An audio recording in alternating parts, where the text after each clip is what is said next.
Aujourd'hui, c'est une grande fête parce que nous rendrons grâce à Dieu pour les saints et les saintes qu'il nous a donnés, qu'il a donnés à son Église. Toutes ces personnes qui nous ont précédés et qui nous ont donné ce magnifique témoignage d'une vie sainte. Chaque année, en ce jour de fête, je vous en livre des récits en vous parlant de saints et de saintes comme Joséphine Bakhita, comme Don Bosco, comme Maximilien Kolbe, comme Chiara Luce et bien d'autres. Il y a 2 semaines, je vous ai parlé de Carlos Acutis, vous savez, ce jeune Italien qui a évangélisé sur le net. Puis à 15 ans, il est décédé suite à une leucémie foudroyante. Quelle belle figure, tellement contemporaine, il est mort en 2006. Donc vous avez devant vous des saints et des saintes qui sont là exposés devant l'autel, mais que nous connaissons aussi, et également, écoutez-moi bien, en nous. Parce que tous, nous sommes appelés à devenir des saints. Et aujourd'hui, je voudrais approfondir cette question de la sainteté en nous. Car trop de paroissiens me disent « la sainteté, c'est très beau, mais ce n'est pas pour moi. C'est trop compliqué. Je n'y arriverai pas. La marche est trop haute. C'est inaccessible. » Alors que nous sommes tous appelés à devenir des saints. Pourquoi ? Parce que la sainteté est possible, parce que c'est Dieu qui est saint et c'est lui qui nous donne cette sainteté. D'ailleurs, ça fait partie du 3e objectif que Dieu a pour nous. Quels sont ces objectifs ? Il y en a 5. Le premier, c'est que Dieu voudrait que nous puissions être en relation avec lui, que nous puissions rendre grâce, la prière. Le second objectif, c'est d'appartenir à la famille de Dieu, donc d'être frères et sœurs en Christ, la fraternité. Le 3e objectif, nous y sommes, c'est que nous puissions être des saints et des saintes à l'école de Jésus, à son école de vie, pour lui ressembler, pour que nous soyons comme lui, que nous ayons les mêmes sentiments que lui, les mêmes réactions que lui, les mêmes attitudes que lui. La formation, 4e objectif, c'est que nous puissions du coup servir si nous sommes comme Jésus, nous puissions prendre soin des autres, et puis également, 5e objectif, que nous puissions parler de lui, que nous puissions évangéliser, bref, la mission. Ça s'appelle les 5 essentiels. Si nous vivons ces 5 essentiels-là, nous touchons déjà la sainteté. Voilà, et le 3e, Dieu voudrait que nous puissions avancer vers cette sainteté. Donc la sainteté, c'est cette maturité spirituelle qui est donnée par Dieu et que nous avons à recevoir. Et nous n'arrivons pas à être des saints uniquement par nos propres forces. Nous recevons cela de l'Esprit Saint de Dieu. Donc la sainteté se reçoit. Et pour vous parler de cette sainteté, cette grâce à recevoir, je voudrais simplement m'arrêter aujourd'hui sur la première des béatitudes. Parce que si c'est la première des béatitudes, ce n'est pas par hasard. Car elle est la porte d'entrée de toutes les autres béatitudes. C'est aussi la porte d'entrée pour la vie spirituelle, pour la sainteté. Nous y sommes. Voilà pourquoi, chaque année, nous écoutons les béatitudes. Alors, cette première béatitude-là, vous l'avez sur les écrans, « Heureux les pauvres de cœur, le royaume des cieux est à eux ».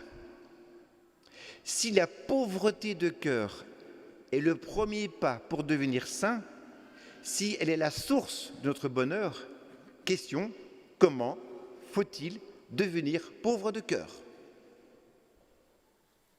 Voici 4 manières de devenir pauvre de cœur, 4 façons d'être à présent dans cette sainteté que le Seigneur désire nous donner.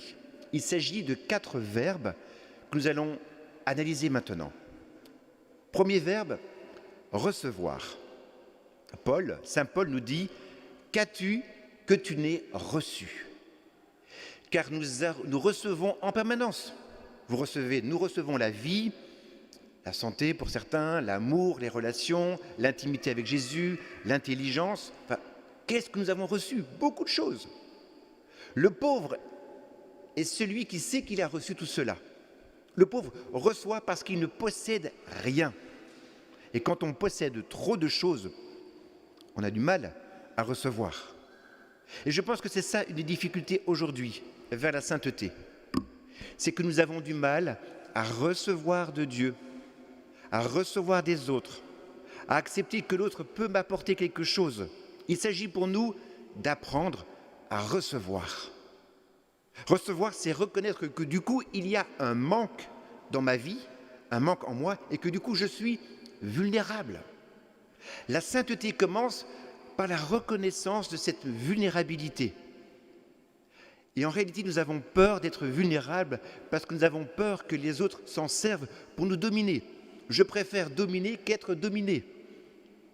Savoir accueillir sa pauvreté dans un couple, je reconnais que je suis pauvre et j'ai besoin de toi, dans une relation, dans une paroisse, c'est cela l'humilité. Donc posons-nous la question, ces jours-ci, qu'est-ce que j'ai reçu et qu'est-ce que j'ai refusé de recevoir? Heureux les pauvres de cœur, car le royaume des cieux est à eux, savoir reconnaître, voici le premier chemin vers la sainteté. Deuxième chose, deuxième verbe, remercier. Tous ceux qui ont fait le parcours de la gratitude lors d'un parcours de l'Avent, vous êtes au taquet, normalement. Parce que vivre dans la gratitude, c'est être capable de reconnaître tout ce qui se passe de beau en moi et de louer pour cela, de remercier. Dire merci au Seigneur quand ça va bien, quand ça ne va pas. Confiné, déconfiné. C'est dur aujourd'hui ce que nous vivons. Et bien malgré cela, je dis Seigneur, tout est grâce. Comme la petite Thérèse qui dit toujours cela, tout est grâce. J'ai un frère qui me dit toujours ça. Oh, tout est grâce. Ou alors Saint Paul qui dit tout contribue au bien de ceux qui aiment Dieu. Donc la gratitude nous apprend à comprendre la vie, à l'envisager comme un cadeau et d'être joyeux de ce cadeau, d'être dans la joie. La joie, c'est vraiment une attitude chrétienne, une attitude de sainteté.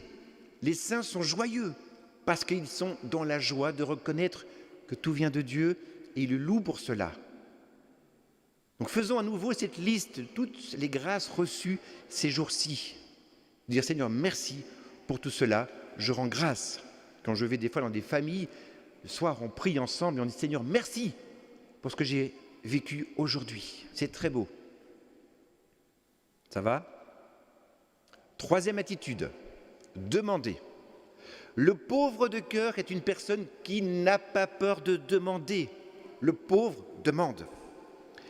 Et l'écueil dans lequel beaucoup de paroissiens tombent, et moi aussi de temps en temps, c'est de me dire Seigneur, comme tu sais ce dont j'ai besoin, je n'ai pas besoin de te le demander. C'est faux. Combien de fois dans les évangiles, Jésus nous dit, mais demandez et vous recevrez. Il nous invite à demander. Parce que quand on demande, ça crée notre désir. J'ai un désir et du coup je te le demande Dieu. Viens m'aider pour cela. Et je vous ai déjà donné cette image de ce désir. Comment est mon désir? Est-ce que j'ai un petit désir ou un grand désir? Est-ce qu'un désir comme un dé à coudre, comme un verre, comme un seau, comme une baignoire, comme une piscine? Si j'ai une piscine, Dieu va me la remplir. Si j'ai un dé à coudre, Dieu va me la remplir. Quel est mon désir?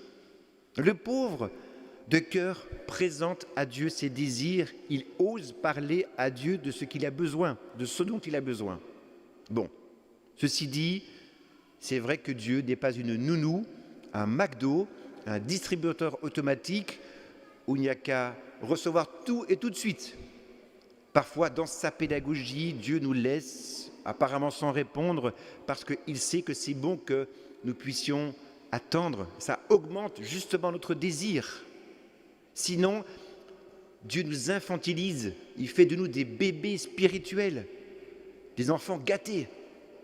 Et vous, les adultes, vous savez bien que vous ne donnez pas tout à vos enfants tout de suite. C'est normal. Donc le pauvre de cœur demande. L'accès à la sainteté passe par la demande à Dieu. Et enfin, le quatrième verbe, c'est, vous le voyez sur les écrans, donner. Le pauvre de cœur sait que tout vient de Dieu et que donc il ne met pas la main sur ce qu'il reçoit, et il le redonne.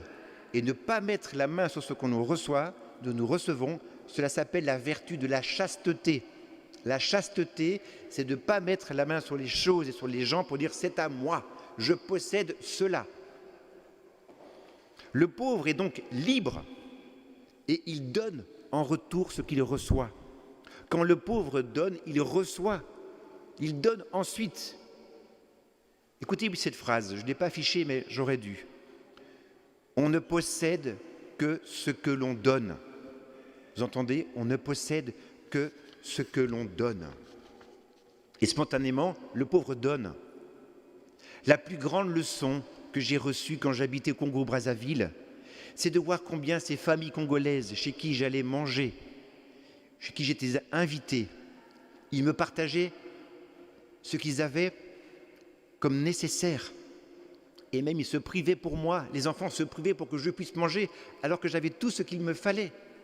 Mais ils donnent parce qu'ils aiment. Le pauvre de cœur donne. Quelle leçon de vie! Et en plus de ça, ils donnent dans la joie.